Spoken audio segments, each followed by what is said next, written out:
స్థుతుల పరిణామమైన తండ్రి నీకు స్తోత్రం స్తోత్రం స్తోత్రం అని దేవుని హల్లెలూయా హల్లెలూయా హల్లెలూయా.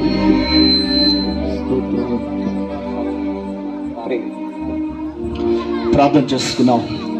ఈ రాత్రి దేవుడు మిక్కిలి అనుకూలమైన సమయం దేవుడు మన కొరకు ఏర్పాటు చేసి ఎంతో ప్రయాసతో ఈ యొక్క కుడికలు సభలు ఏర్పాటు చేసి మనందరినీ స్థలంలోనికి దేవుడు సమకూర్చున్నందుకు బిగ్గిరి ఒకసారి దేవునికి స్తోత్రం చేద్దామా.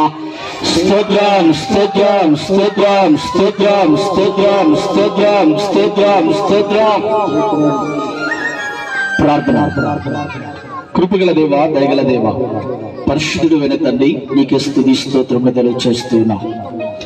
గడిచిన తండ్రి 3 దినములు నామంలో ఘనంగా జరిగించి ఈ 4వ దినమున తండ్రి ఇలా పాల్గొని నేను స్తుతించగలిగిన కృపను మాకును మా అందరికి మీరు ఇచ్చిన కృపను బట్టి తండ్రి నీకే స్తోత్రములు తెలియజేస్తున్నా.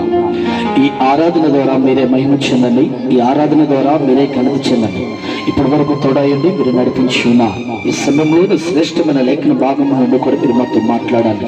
ఈ బిడ్డను దూర ప్రాంతం నుండి క్షేమంగా మా మధ్యలోనికి మీరు నడిపించి ఉన్నారు.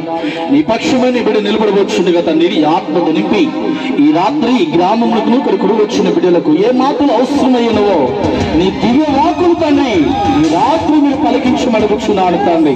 నీ నామంలో కార్యాన్ని మీరు జరిగించమని ఈ చిన్ని ఆరాధనకి సమర్పిస్తూ మిక్కిలి తగ్గించుకుని అడిగి వేడుకుంటున్నాను తండ్రి. ఆమేన్.